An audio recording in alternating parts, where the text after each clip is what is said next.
Okay, let's get started here. Good evening, everyone, and welcome to our first continuing professional development session at this year's virtual conference. Today's topic is on strategic change management, presented by Corey Atkinson from the Customer Service Professional Network, also known as CSPN. My name is Constantine Calanteras Costas, and I'll be the backend moderator, helping with the Q&A and providing any support for Corey. Uh, Okay, a familiar face. Corey's a familiar face for many in attendance today, as he has presented numerous OSET CPD webinars over the past year and a half. Before I go into his introduction, I just wanted to speak on how this session will run, similar to the other ones we've done in the past. All questions or comments can be sent to us using the chat feature in the event platform. You can find it on both the mobile and desktop apps. It's either going to be to the right if you're on desktop. If it's on mobile, it's going to be just below the screen. This session will be 1 hour in length, with a 15-minute Q&A following the presentation. We'll do our best to get to all the questions and comments during this time. And for those we don't get to, I'm going to follow up by email. You will also be emailed a copy of your CPD certificate by the end of next week, following the conference. Names of the certificates will be auto-populated using your registration details. If there is an error in spelling, please respond to the email and we'll make the necessary updates. And with that, okay, now I'm going to introduce Corey. As the Vice President of Strategic Learning and Development and as a dynamic professional speaker, Corey has a wealth of experience in leadership, management, client service, and business development, and focuses on supporting others to realize their objectives. He knows what is required for organizations and individuals to develop their performance, helping them gain an edge in today's business environment. As a professional speaker who has spoken with audiences across North America, Corey is a leading authority on customer service, customer experience, engagement, leadership, culture, and global business trends.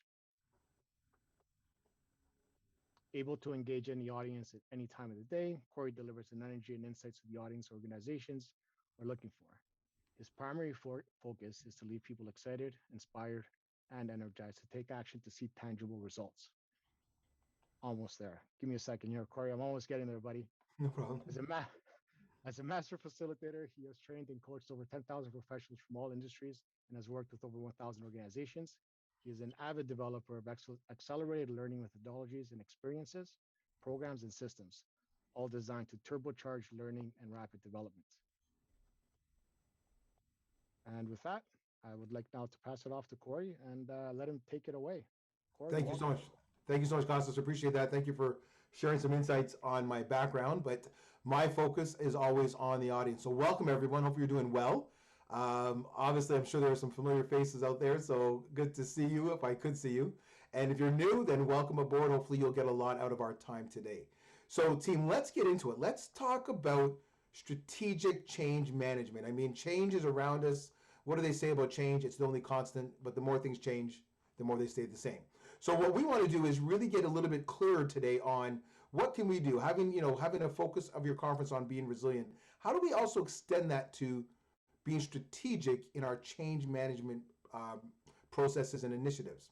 Well, I've been very fortunate. I knock on wood every day to have worked with a lot of organizations going through change, and I've learned that there's a few key areas that organizations tend to miss, and that leaders need to keep in mind if they really want to be strategic, not just manage the change, but strategically manage the change. So that's what we're going to focus on today. And so I thought before we get into it, let me probably start off by asking, obviously you know who I am, so I'm not going to spend too much time on myself, but I did leave my email address here in case anybody wants to reach out to me post the session, and I can definitely tell you more about, I can answer any questions post session. But that's a little bit about who I am, but I'm not going to bore you much because Costas already gave us a little bit of overview. So where I want to start is with this, right? Here's a great visual that I use when I do change management training or programs, and I always say this to the participants, the group. Organizational change initiatives is like turning a ship, right?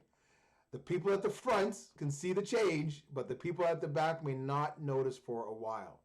And so with that, we need to keep in mind, how do we manage the conversations to ensure that when that change gets to that level, that it is as exciting, as impactful, as clear as it is for those that are leading the change. And that's always the breakdown. So let's figure out what we can do. I'll give you some tips. Hopefully you have a pad of paper.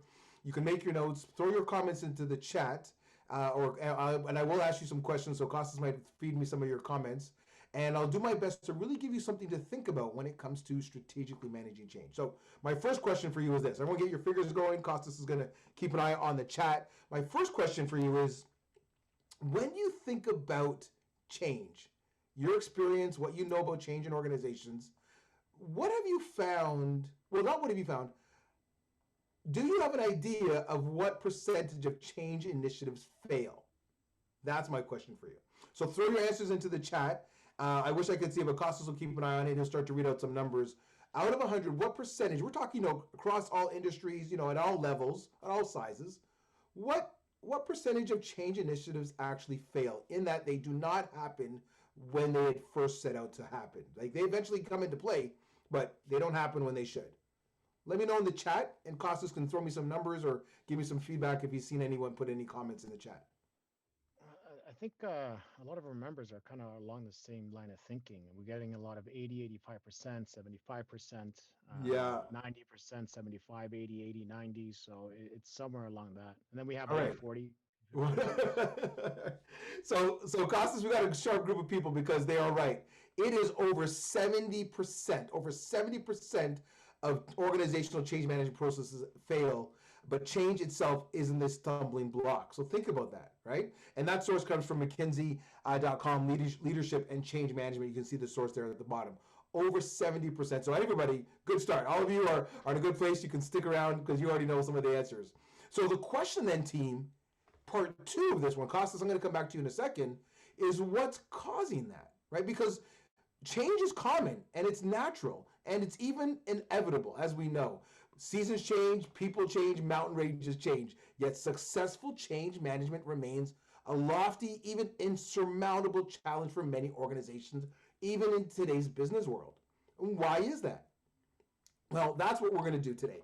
Today, we're going to take a little bit of time to get a little bit more strategic on how we can approach change and make sure that we're hitting the right buttons at the right time and moving the levers that we need to move, so we can be very strategic in managing the change process that we're involved in. So I got another question for you, everyone. Get your fingers getting ready to go in the chat. Let's see how you do on this one.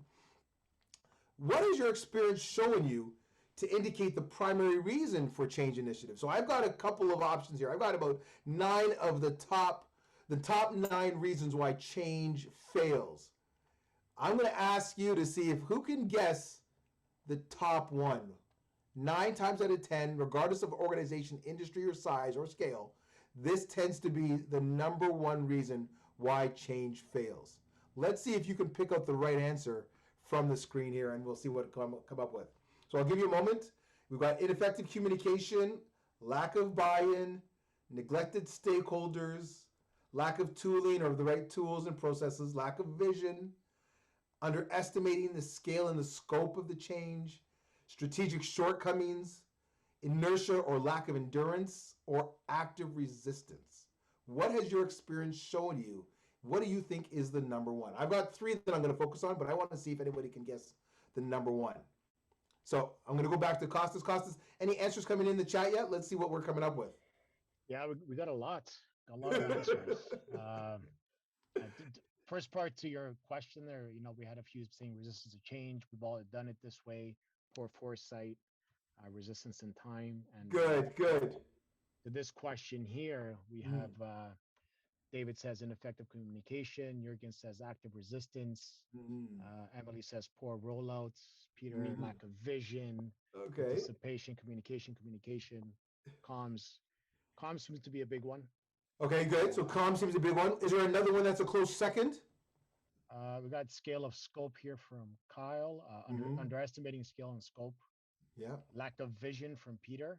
Okay, all right. Let's see. Scale and scope, communications. Yeah, it seems to be those 2. Yeah. Yeah, and there's more. I just can't read them all because it will be. It's all right. No problem. So everybody, thank you for putting your answers in. You're in a good place. Get your notepad. Jot down a couple things. So it's not ineffective communication. Actually, it kind of is. I want to give you 3. So over the course of today, I'm going to give you 3 to look at. But I've seen myself, the work that I've been doing through COVID, pre-COVID, obviously as we continue on, as organizations are still moving forward, these are, now ineffective is not the number in the top three, but it does link closely to one of them. And here they are, you can jot them down, right? Neglected stakeholders, underestimating scale and scope, and strategic shortcomings tend to be the reason why. Now, I'm not saying you're wrong. You've got your experience, you've got your perspective, so maybe you've seen something else. But for today, in terms of being strategic, these are the three underpinnings that people tend to forget, right? So what we want to start doing is figuring out, how do we get there? How do we make sure that we're dealing with that? So what I want to do is, bear with me for a bit. I'm going to give you a little bit of a history lesson, and then we'll get into what that means for us in the 2021, 2022 going forward. So let's get ready, everyone. So our focus then is going to be two things, right? Leading a change mindset. What does that actually mean? If we're going to be strategic, we need to have the right mindset. So what does that look like? If you've already been a part of a change initiative, sit back and let me see if I'm connecting the dots for you as well. If you haven't and you're stumbling through it, definitely sit back and think, okay, what am I doing? We'll go through this module. I'll go to Costa to see if anyone has any questions or comments. I'll give you that time. Then we'll get into the accountability piece. That's the other piece that goes with these sort of three. So let's get into it and let's talk about, how do we get that right mindset? What does that look like? So when it comes to leading change mindset, we're actually talking about leadership. That's what we're talking about. And if this ever-changing world, expectations continue to rise. So first part, everyone, the first part of being able to have the right mindset is understand what leadership is in this day and age. So I often say the principles that I've developed and I use, leadership is being able to set the direction, where are we going? I'm able to mobilize action, get people moving forward. I'm able to build capabilities, and I'm able to act with courage. Those are like the four, that's like the what you need to do to be a good leader. Set the direction, mobilize action, build capabilities, act with courage, have the tough talks, call people out, act with accountability. But that's the what, but how we do it is where a lot of change initiatives already fail, because you have to. A lot of you said ineffective communication. A lot of times ineffective communication comes because there's not enough trust there. So inspiring trust. If you want to set direction, inspire trust. If you want to mobilize action, master your communication. If you want to build capabilities, build people around you. If you want to act with courage, foster accountability. And so the what in white, the how in the black. And so when you start with that lens, when you start with that, I'm leading change, I need to lean into my leadership muscle and not just go to my next change management software, then you're going to be in the right place. But that's what happens. We get stuck with our charts and our Gantt charts and our summaries and our updates, and we forget that, first of all, I have to set the direction. I have to inspire trust. So what I want you to start thinking about is what are you doing to inspire trust in your change initiative? What are some of the things that you actually do that inspires trust as a leader? And if you're doing those, then do them even more so when it comes to managing change, right? People don't resist change, they resist being changed. But they're more comfortable with being changed when they trust somebody around them. And especially in our world now with regards to, of course, being virtual or in this hybrid world of back to work and not, trust is even harder to be able to manage effectively. It takes longer. So keep those things in mind. Now that you have that little piece as a mindset, let's talk about some other things. So here's my next piece, right? And I want to talk about change, right? So by definition, progress means change. This is not always comfortable. It may challenge our assumptions and the way we're used to doing things. But it asks us to commit to the larger picture, the eventual results, and each other. We need energy to deal with it, perspective, and sometimes just a sense of humor.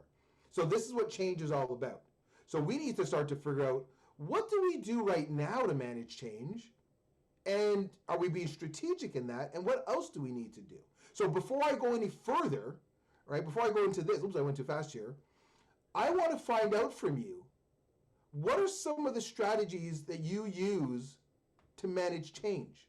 Like if I was able to sit and watch you in your work over the projects you've worked on over the years, what would be the common critical path or critical skill that I see you use all the time? Can you put your answers in the chat, and I'll get Costas to maybe share a couple, and we're going to see if there's some similarities in terms of that. And then I'll share with you my definition of what I mean by strategic change management.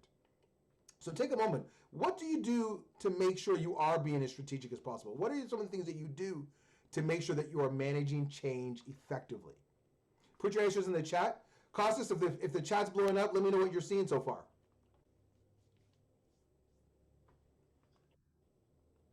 Give me a second here. So yeah, communicate.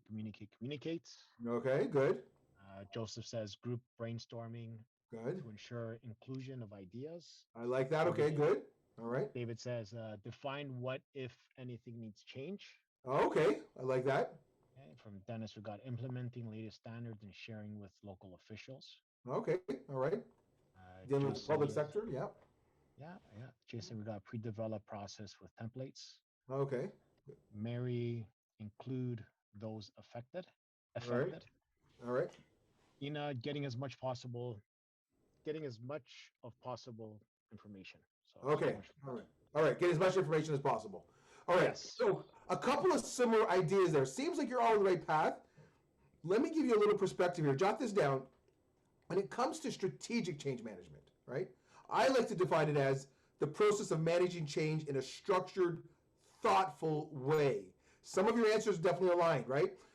Getting as much information as possible is a no. Is you know you have to do that. Getting the right people to the table, communication. But communication isn't just sharing; it's also about listening. And I didn't hear anyone say listening. So that's what we're talking about. Strategic change management is the process of managing change in a structured, thoughtful way in order to meet organizational goals and objectives. So when we talk about being thoughtful, that means what is the thinking behind this? What kind of thinking has shown up that can help us understand how to manage change? Yes, times have changed, but there's always going to be a couple of key aspects. Are you leaning into those critical pieces? I'll share them with you and see if you are. So here is my little history lesson. If you know anything about change the way I love change, you will be very familiar with maybe one or two of these individuals. I got Cotter's book here. These are maybe the four top sort of thought leaders on change.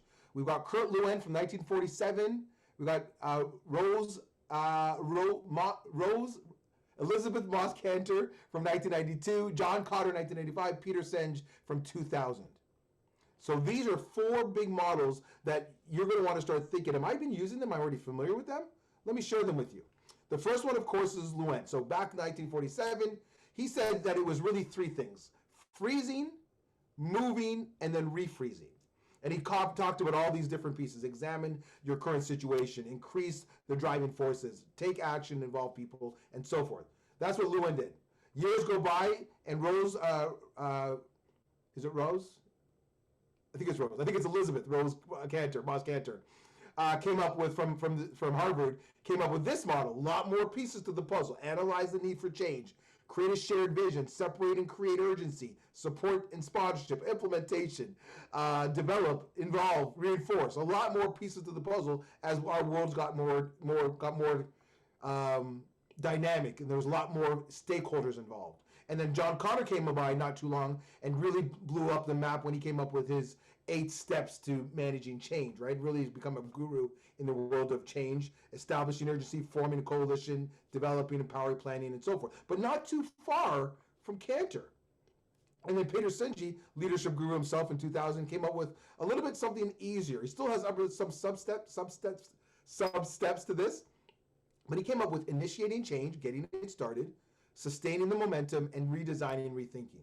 So if you look at these, everyone, and you take a close look at what I'm sharing with you, you can see there's a lot of similarities.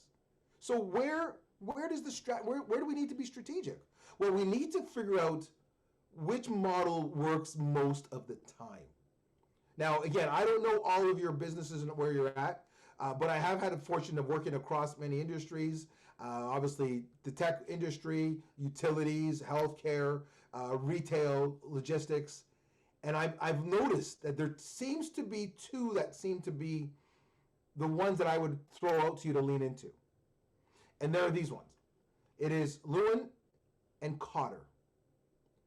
So what I want you to take a moment is start thinking, if you want to be strategic and you want to be thoughtful, we got a 1947 example, we got a 1995 example. What's similar, but what's different? And then what I want you to think about, but what is similar that I can lean into? So again, we have Lewin here who said freezing, unfreezing first, getting unstuck, moving forward, refreezing. While Cotter said, let's establish a sense of urgency, let's form a coalition, let's develop and communicate our vision, empower others, planning, solidifying change, anchoring. So if you look at them, they're not too far in terms of what we're getting out of them, right? Examining and increasing our driving forces, establishing a sense of urgency. Taking action, involving people, communicating a vision, empowering others. Refreezing, making it permanent, solidifying the change, anchoring. Very similar. But where many organizations fail is in the middle, involving the people from Lewin's point of view and empowering others from Cotter's point of view. So you might have said this already. I know some of you that put in your answers into the chat that Costas read for me said we involve our people. That is the missing. We are going through what we call a very tumultuous time right now, right? How is it ever going to go back to pre-2020? We don't know. But if we are not engaging our people and understanding what they value, we are going to find our change initiatives become much slower. If we don't build that trust that I talked about earlier, it's going to be a lot more upheaval. So what I'm going to ask you to start thinking about is, if you want one thing to take away, are you involving the people enough, right? Are you making sure that everybody has a space or a voice to share? Are you, from an even a diversity, equity, inclusion point of view, are you making your change inclusive within reason? I mean, you can't get everybody to be in on every single meeting, but are you doing enough to get people involved, right? Because again, people don't mind change. They just don't like being changed. So how do we do this? Where do we start? Well, let's go back, everyone, to those 3 that I said to you need to watch out for, right? Here's my quote that I always like to share with change leaders.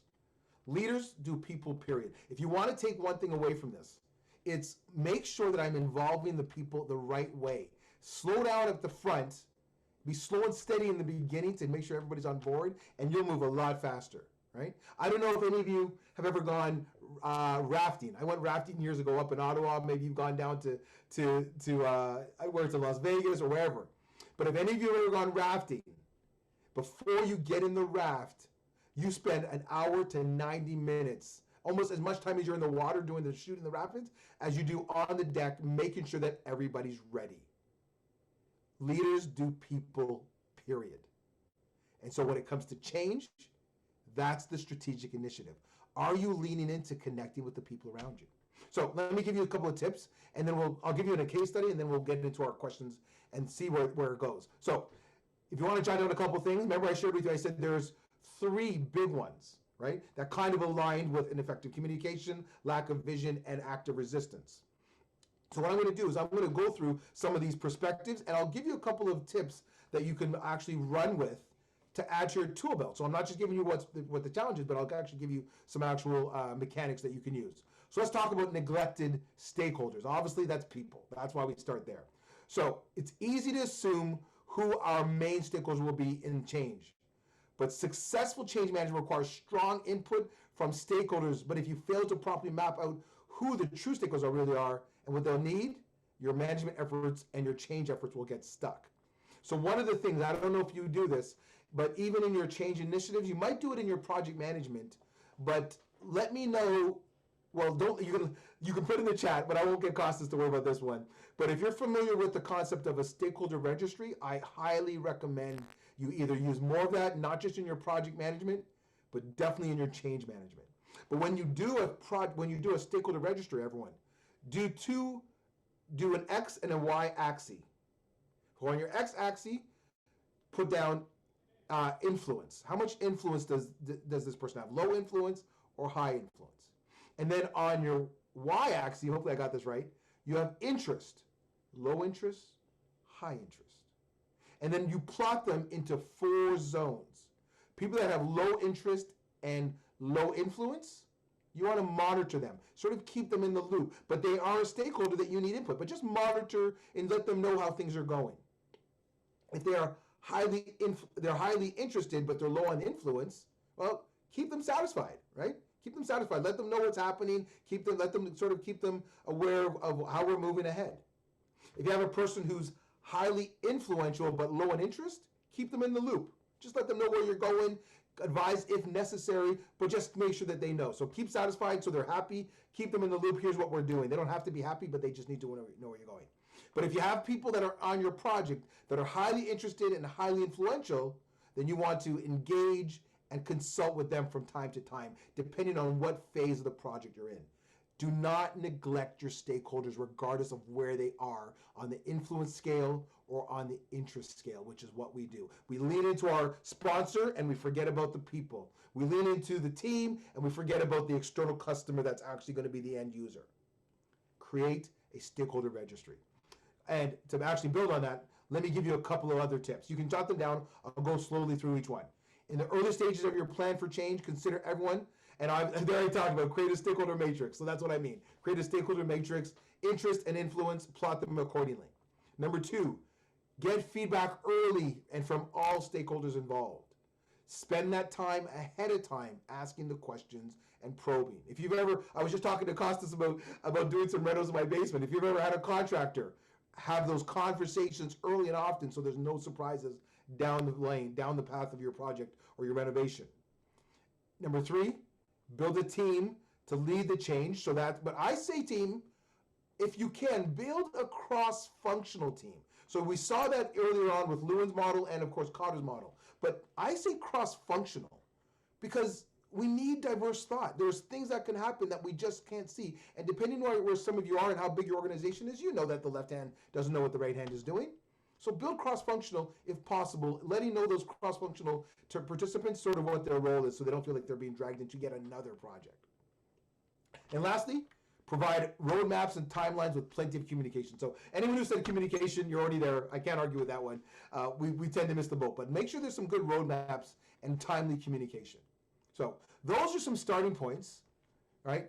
Create a stakeholder matrix, get your feedback early, listen to it, report it back, build a team, cross-functional if possible, and of course, make sure that you are communicating timelines accordingly.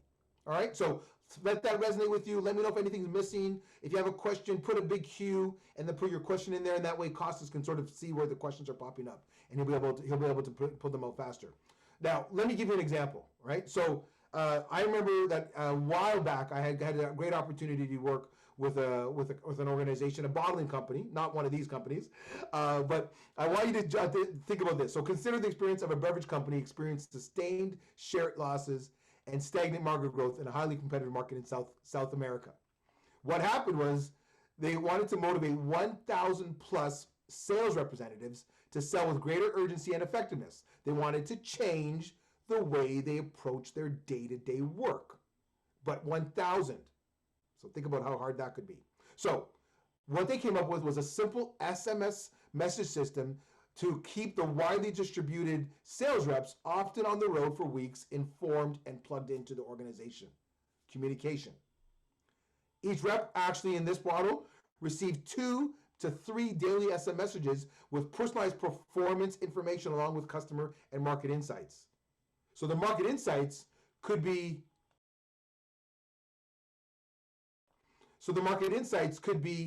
what, sort of uniform for everyone, but maybe Kyle's getting one piece of information about his performance in his area. Maybe I'm getting a different piece. Maybe Costa's getting something else. Really tailored, so they had a baseline of what everyone hears, but then finding ways to make sure it's customized. Guess what happened? Within days, everyone, of implementing the system, cross-selling and upselling rates increased to more than 50% from 4%. And within the first year, the solution delivered a $25 million increase in gross margin, which helped swing a 1.5% market share loss into a 5% gain, right? So team, how do they do this? They thought about their stakeholders. They didn't neglect them, and they thought about what do they need in terms of their influence and their interest. They got cross-functional. They got the marketing involved. We had sales obviously involved. We had IT involved. And look what happened. So you can do it, but don't neglect your stakeholders at any part of the journey. And realize that not every stakeholder needs to be in communication all the time. So keep that in mind. Where do I go with your second one? Strategic shortcomings. If you remember my visual, that's aligned with sort of active resistance. Successful change management starts with a sound strategy. You need to know why you want to change, expected outcomes, who will impact, how you plan to change. Many change management processes fail because simple logistic or tactical details are overlooked. Now, all of you are pretty young, but years ago there was the Apollo space shuttle. And one of the things that came out of the Apollo space shuttle and NASA was this idea called the Apollo syndrome. A group of highly scientific and data-oriented individuals, obviously scientists working at the space control, had a lot of problems solving small issues. Everybody wanted to be right. Nobody wanted to deal with conflict. They did not have a strategic way of managing the mindsets of the team. So a couple of solutions, everyone, jot them down. One, conduct a SWOT. I don't know if you do that already. Let me know in the chat if you do SWOTs. Ensure your team strengths. And a couple of things under your SWOT. Uncover what opportunities are available for you based on this change. Recognize, obviously, the threats or the obstacles, as we all know. And then lastly, assess issues early for process, product, programs, and people. Anywhere in those 4 areas, right? So do your SWOT and see how it sort of lays over on our process perspective. What are we doing? What product or service are we trying to create? How are the people being involved? What are the programs that we're going to go forward maybe with our customers? So conduct a SWOT to help you with your strategic shortcomings. And of course, get the appropriate feedback from the appropriate stakeholders. Not everybody, but maybe the appropriate ones. That's strategic shortcomings. And then team, underestimating scale and scope. I think a few people had mentioned that in the chat. What is it going to take to accomplish this organizational change you're hoping to achieve? As with most significant undertakings, there are often a greater amount of resources and time necessary to achieve success than initially expected. Many process change initiatives fail because of an underestimated scope, a lack of resources, or the clock running out, especially those resources. So what can we do? Back when we're talking to our stakeholders, talk to them about the resources. Find out about where they're at. If I'm working on a change initiative and I know I'm going to need 5 people from Costas' team maybe in February, I should be asking him that now. Hey, Costas, based on the change, we're really going to need you to jump in and have and get your team that are going to help us with our with our virtual and our virtual messaging and marketing. What are your thoughts? You know what, Corey? Yeah, that should be fine. But because I asked him, although I might not need his team just yet, he comes back to me a week later or before holidays. Corey, actually, you know what? A lot of my team, we had to sort of work through the holidays. We're going to be taking some of our vacation in February. Is that going to impact you a little bit? No, you know what it is, actually. Thank you for letting me know. I don't want to go to him at the end of January and he's like, sorry, half my team's on vacation. Do not neglect your stakeholders. So a couple of tips, everyone. You can jot them down. A couple of solutions. One, think of the process from beginning to end. How big is this change? Now, many of us do that, but I want you to make sure you take the time to do that. And what I would recommend,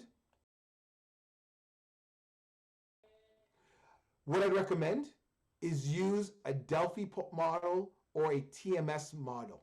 So Delphi, if you're not familiar with Delphi is the concept of bringing experts together to weigh in on the plan, right? Many of us use this maybe naturally or maybe just intuitively if you want to get other people, but doing it intentionally means you're bringing those stakeholders and you're asking them, hey, Kyle, I'm working on this project and this change. I'm thinking this part's going to take this long. What are your thoughts? When you've done something like this, how long did it take you, Corey? Take that time and double it. It's going to take more. All right. Costas, what do you think? Well, you know what?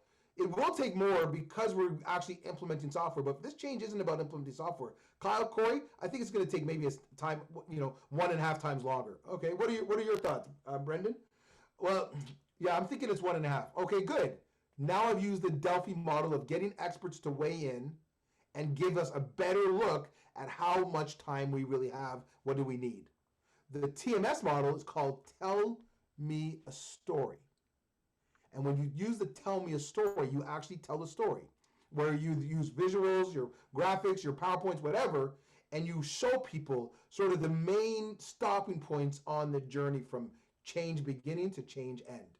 Tell Me a Story is a great model to communicate and get everybody involved in the change model process, not just maybe the team. That's number one. Number two, everyone, plan your resources ahead of time, outline the resources needed and when they'll be needed and how long they'll be needed for. I find that we kind of know this, but we don't always follow through on when they'll be needed, and how long they'll be needed for. I think we tend to miss that. And remember, resources are obviously material, but also people. So make sure you keep that in mind. Number 3, everyone, use a project management system to track and manage those requirements. Don't try to keep it all in your head. Now, I know many of you don't. Let me know, everyone, what are you using to manage projects or manage your change? You're kind of one and the same. So let me know what kind of software you're using. Costas, keep an eye in the chat. If you're using Microsoft Teams, probably you're using that. Are you using, what's the other one that I know? There's an actual one called Team Gantt. It's a great software. There's Miro. There's Kanban. What else is there? There's a few others.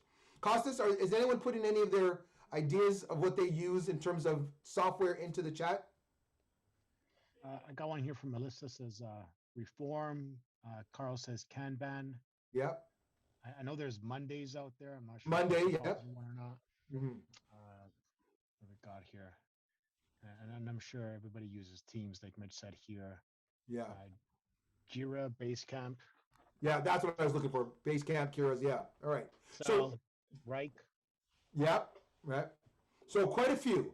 But team, remember, if you're using them and you're implementing them, that is a change in itself. So make sure that if it's something that you're using, everybody's good to go. So make sure you're using the right software. And then lastly, scoping the workout as fully as possible will make the execution much easier. I think we know that, but just keep it in mind, right? Keep in mind not just what the change is going to be, but also, everyone jot this down, how that change will affect the people that are going to be a part of that change, right? There's going to be some training involved. There's going to be some marketing involved. There's going to be some sidebar dialogue that you're going to want to sort of account for to make sure that your change sticks. And that's it, team. Those are sort of Corey's best practices. I don't know if you have any others, but I find that when we don't neglect our stakeholders, when we really make sure that we are being strategic as possible in our thinking, and then making sure that we underestimate ourselves, the change moves a lot faster, a lot smoother. So let me stop there. I'm giving you a lot to think about. For each of them, I've given you like 3 or 4 tips. You have like 12 tips now. So I'm going to open up the floor to questions or comments.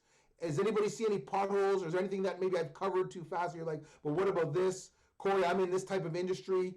It really might not work. Does anyone have any comments or questions? I'll open the floor up before I go to the next piece of my conversation. Costas, any comments or questions coming through in the chat? I got one here, and see if you can do your best with it, okay? Mm. Earlier today, we had a panel discussion on emerging markets. And by nature, emerging markets are in a constant state of flux and change, right? You got it. Yeah. So Dennis here is wondering if there may be some sort of expertise or experience that you can provide with what we're talking about here tonight on emerging markets and constant flux. Yeah. That's a good one. I think Costas, Dennis is trying to get some tips so that he knows what kind of stock to buy. I think that's what he's trying to get from me. Do tell then, do tell. He's like, which emerging markets do I put some money into, Corey? Daniel, that's a tough one. I don't know if there's anything that you would not already know. Follow the trends. Look at what's happening at home and not in the non-emerging markets, and then look at the emerging markets to give you a little bit of a sort of a possible, forecast of what could happen. What could I share with you? I think the main thing would also be very similar to what we just talked about, Dennis. Who are the stakeholders in these emerging markets for whatever you're looking at, and are they being neglected? Right? Like, are we considering that, yeah, you're going to go and put, I know in Africa, there's some places in Africa where they're really trying to put in some huge dams, right? To help, obviously, with electricity. But they're slow go, right? There's obviously a lot of political upheaval, which is really making some emerging markets slower than expected, or everyone's cashing in on that, and then they get this deluge of funds, but then don't know how to manage it, don't know how to make sure that they're strategic and don't have any shortcomings. You can see what can happen. So I don't think I could give you anything off the top of my head except to use this model and use it on top of exactly that same situation. Who's neglected? Are there some shortcomings? Is the emerging market being underestimated or overestimated in terms of its scale and scope? But hopefully that helps you out, Daniel. You can always email me and we can talk further. But thank you for that one. Costas, any other questions? No question. I mean, Dennis added to here saying that government regulations and translations from one level to another in different industries work at different paces, which is kind of, I Yes. think, similar to what you just discussed here, right? Exactly. Yeah, definitely. Yeah, there's a lot. There's a lot of factors that no way can I just list all of them, but that's what we're talking about. Who are those neglected stakeholders, and where's their mind at, and how does that impact the emerging market?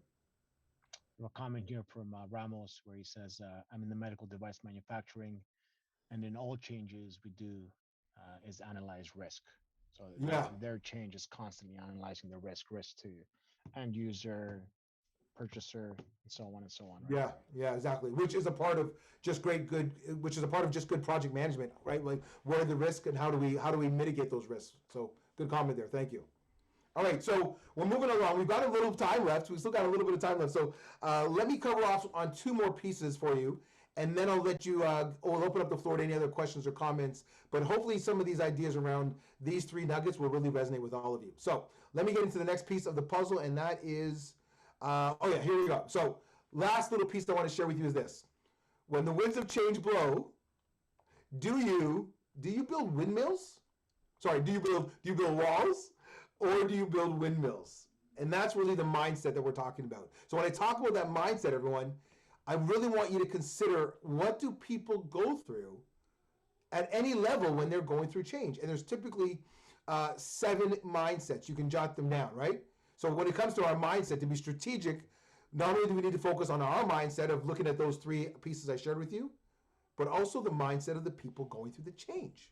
So I have it here, right? When you go through the dimensions of change, so this is built on the Huppler change change curve model that was designed many years ago, but I think it's pretty powerful. So what I always like to tell people is that when you have your change and you have your new axis here, this is typically what people go through. Not everybody goes through this, but this is what most people go through. And if you know what they're going through, you can communicate accordingly, right? So when it comes to it, first of all, we have some denial. People don't want to go through it. They're like, no way is this happening.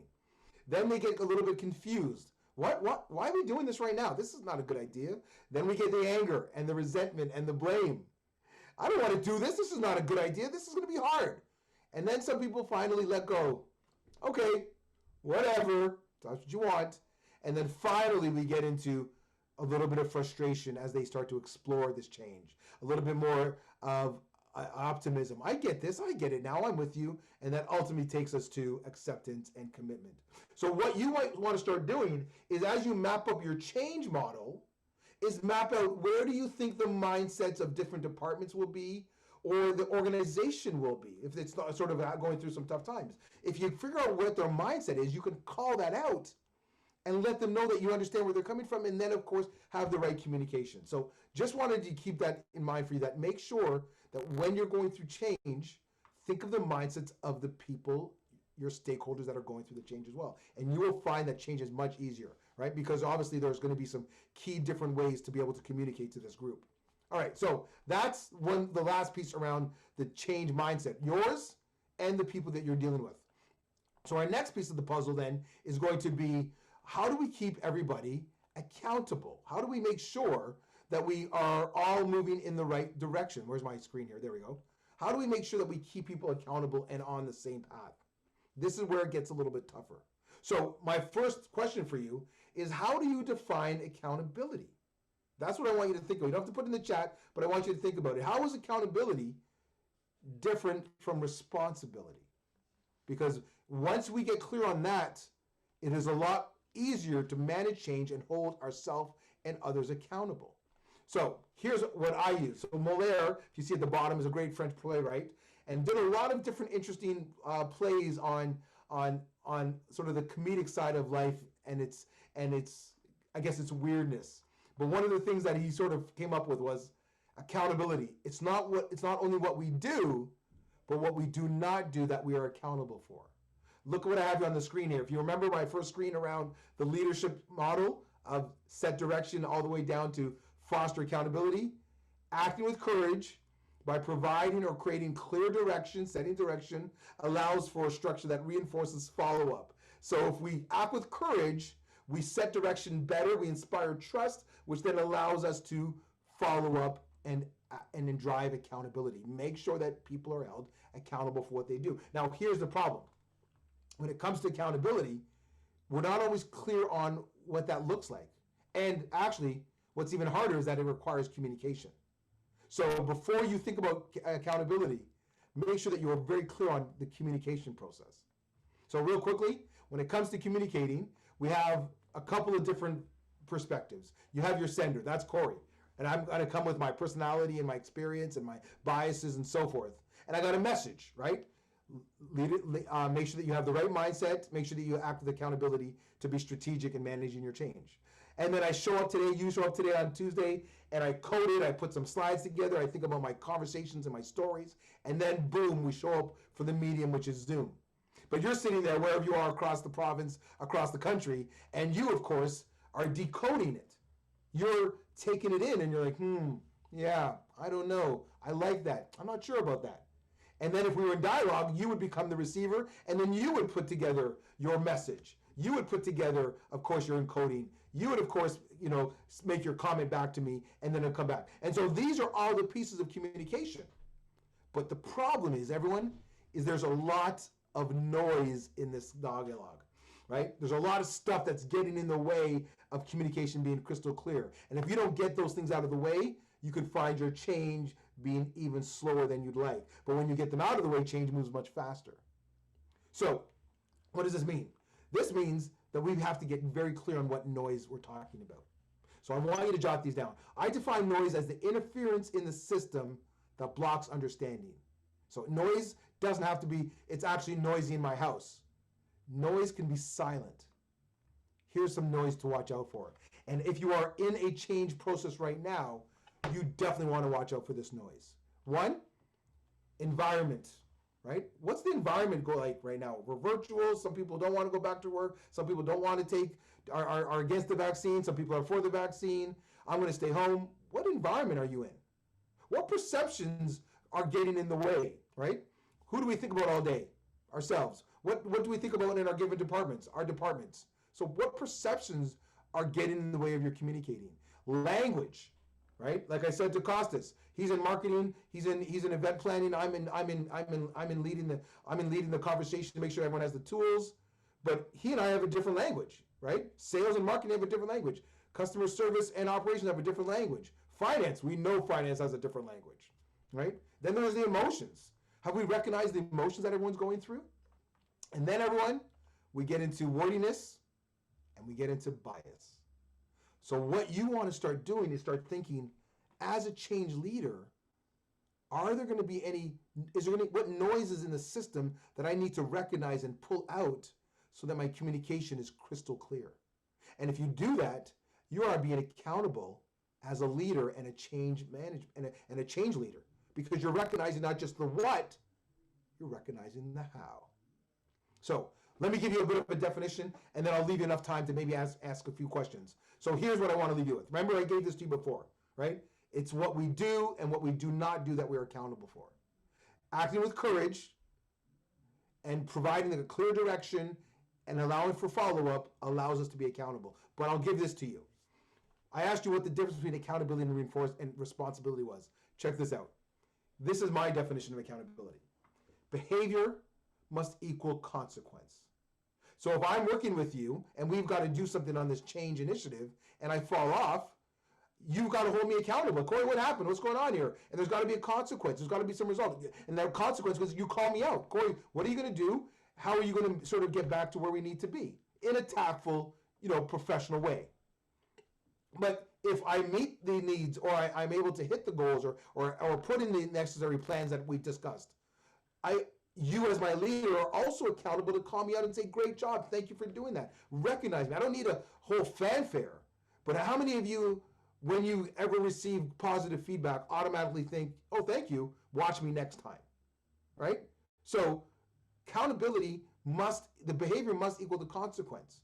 If I'm going to drop the ball, call me out. Have that tough conversation. Don't skirt it. And if I do a good job or we do something well and we are leaning into change and we're getting back up that curve, call it out as well. That is what accountability is, right? It's about stepping up when things are going smoothly as well as when things are not going so smoothly. And so, as a change leader, as a leader in whatever you do, that is the other piece of the puzzle. Change sometimes slows down because I don't want to have that conversation. How do I say that to him? He's going to overreact. Or when he tells me, oh my gosh, what's his problem? I can't believe he called me out on that. I can't believe she's saying this to me. Right? It goes both ways.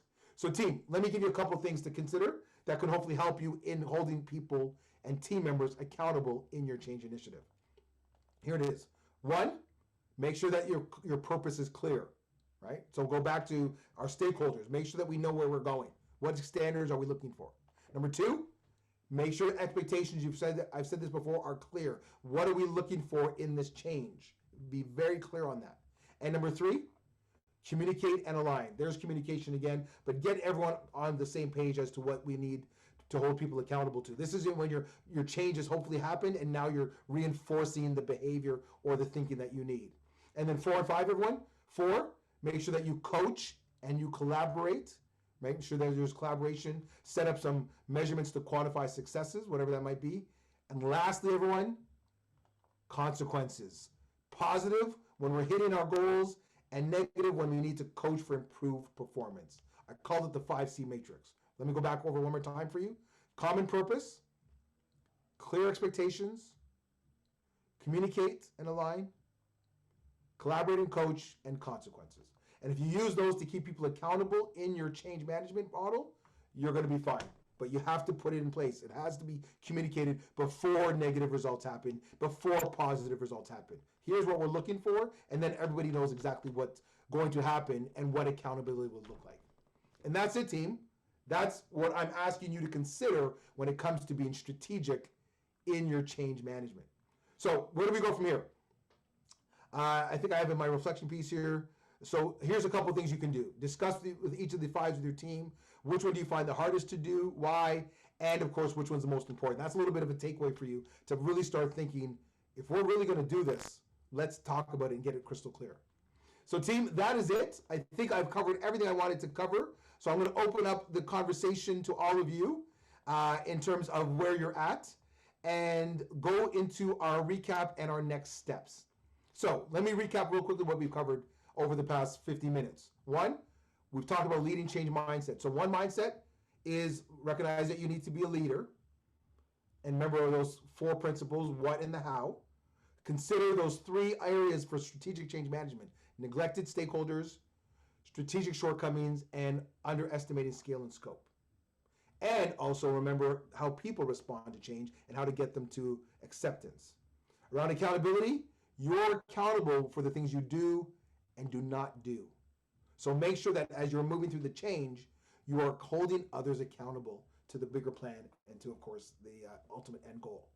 So that's a starting point, everyone. Where are we at here? So once again, if you want to be strategic in your change management, make sure you have a structured approach, but it's thoughtful in the way that you carry it out. So that's where you're at. So I've got my next steps here. Let me know what your thoughts are, but I'm going to stop here.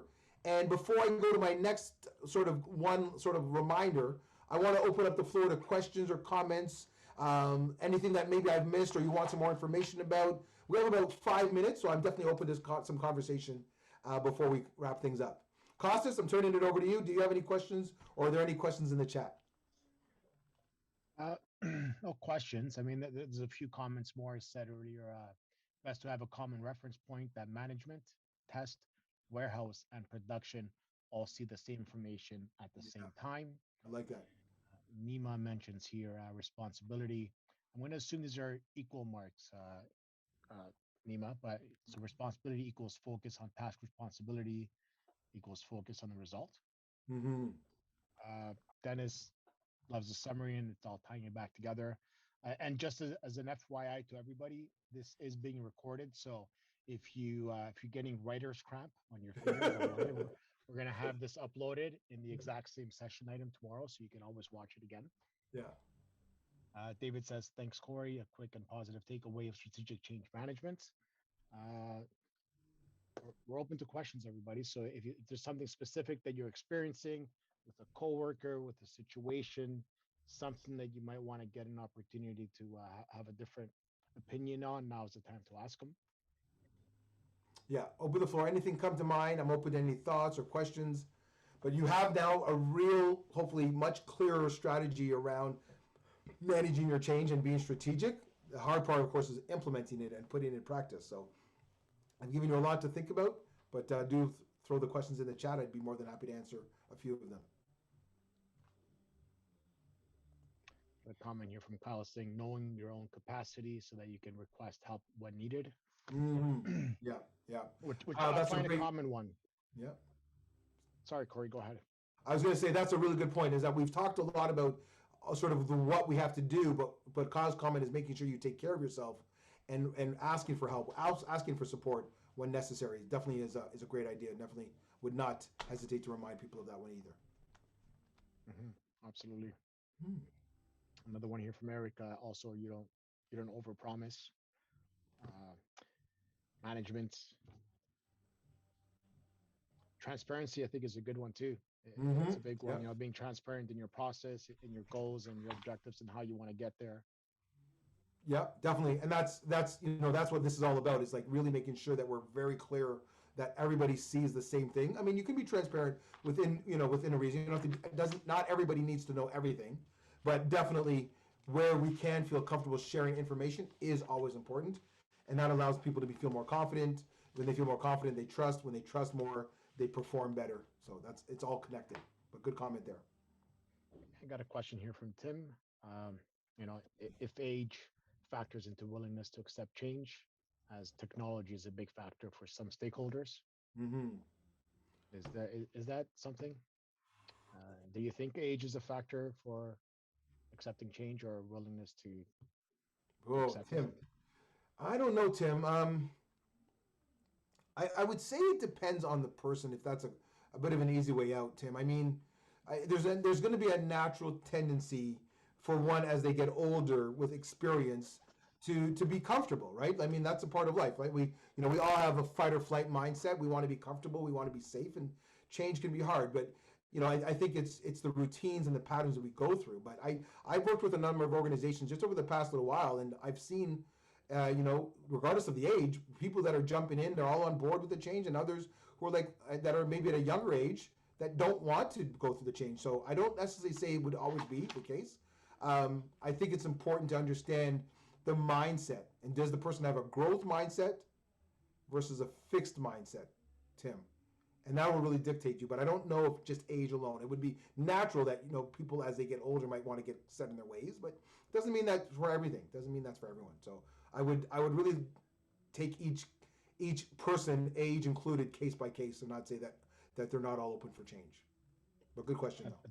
That's a good point, though, Corey, because it is mindset, I think, over age. Because I mean, age could also be years of experience, regardless of somebody's actual age. It could be somebody that has plethora of year of experience, but is just refusing to change due to mindset. Exactly. Exactly. Yeah. Exactly. Yeah. Depends on that one. Good question though. Any other questions? I got time for one or two more. Okay, John here has a question. Let's see. My philosophy is always to think big picture, explain to the team all the info and why we are changing, and I find that you have better buy-in. What do you think? Think big picture. Explain why. Um, I would say yes, 100%. I think a lot of times, John, we forget to do that, and we just tell the group. We tell the group, but we don't promote dialogue around the change. But I would definitely go with that. Like get them understanding. John Costas, it's the with them. Everybody wants to answer what's in it for me. And so by you doing that, John, you're on the right path. And that's John is going back to my first point, the neglected stakeholders. So you're obviously not doing that. You're not neglecting your stakeholders. But so often we do that. We just focus on our change team and we don't ask the other groups, what are your thoughts on this? How do you feel about this as we roll this out? Because we think because it came from high up that everybody's bought in. But no, not everyone's bought in yet. And some people just want to be acknowledged. So John, I think that's a great point. Definitely think big picture, what's in it for all of us. And actually, John, what's in it for our organization, what's in it for our team, what's in it for each person on the team. And if you use those three dimensions, you'll get even more buy-in. But that's a good comment. We got any question here from Eric asking for tips. Any Mhm. tips on getting stakeholders to participate that seem to rebuff all attempts? So for those stubborn refusers. So Tim, when I deal with the stakeholders that are sort of busy and don't want to get on board, um, Tim, it comes down to being accountable. Hey Corey, um, I know that a couple of times you kind of said you've got a lot on the go and you haven't been able to join our meetings, but we're putting things in place now, and I would hate that we put in something in place that could you really use your insight. Can you give me 15 minutes, and hopefully that 15 minutes will be all we need to have a conversation, right? Because you don't want to go down the path, Tim, or sorry, was that Tim? I forget who it was, but you don't want to go down that path of putting everything into place, and then that person comes out of the woodwork later on. Well, told you it wasn't going to work. You didn't tell me it wasn't going to work. You never shared with me your point. So I would not stop reaching out to them, but I would find a different way and ask them what's your concern about giving us feedback. Is it a time thing? Is it you've been down this path before? Go in with questions, asking questions, and sort of pulling them in that way to find out what their mindset is, and that'll tell you a little bit more on why they're behaving this way and what you need to do to respond. But I would definitely start with some questions, find out where they're coming from. All right. Quick had a follow up to that. He says thanks. That was from a positive standpoint. I forgot to plug that in after his initial question, but I think you Okay. answered it as Okay. as you did. Yeah. No questions, a lot of comments. Everybody's just saying thank you here. Thank you for the great insights, Corey. It's from Jason. It's also important to not always do the status quo. Be open to change and other ideas. Yep. Mm-hmm. Nima, again, thank you for the presentation. Richard says, no questions for me. Lots of great information to consider and incorporate. Thanks for the great presentation and insights, Corey and Costas. I'm just a passenger here, guys. Corey's doing all the hard work. So let me He, let me let me say these final words then, Costas, before you wrap things up, and that's this: I cannot give you all the formula for success, but I can give you the formula for failure, which is trying to please everybody. So as a change leader, it's going to be tough, but you've got to take the time to focus in on those neglected stakeholders, your strategic shortcomings, and underestimating that. And that will be hard. Some people want to move forward, but if you do that, you're trying to please people. This is not a people pleasing game when you're managing change. It's about making change for the better, transforming an organization. So just want to leave that with my final words once again. Costas, thank you so much for having me. Hopefully you enjoyed this, everyone, on your Tuesday night. My name again is Corey Atkinson. If you have any questions for me, you can contact me. As I said, Corey at myCSPN, or reach out to me on LinkedIn. But Costas, I want to say to you and of course the crew, thank you for having me. And I'll turn it back to you to say your final words. it is always a pleasure working with you, Corey, and your team. You guys always put on good, informative CPD sessions for our members. Again, thank you, Corey, for providing such an informative and interactive session. I'm sure that this will give everyone in attendance the base information they need to consider learning a more strategic approach to change management. For tomorrow, everybody, we're going to start things off at 11:30 a.m. for a keynote presentation on titled Human 9000, Navigating the Future of Work with Attunement, Resilience, and Creativity. And this is going to be presented by Hamza Khan. He's a best-selling author. He's a TEDx speaker. He's an educator at Ryerson, and I mean he's a global keynote speaker. So make sure to check that out. And that is it, everybody. Thank you. Have a great evening, and we'll see everybody tomorrow.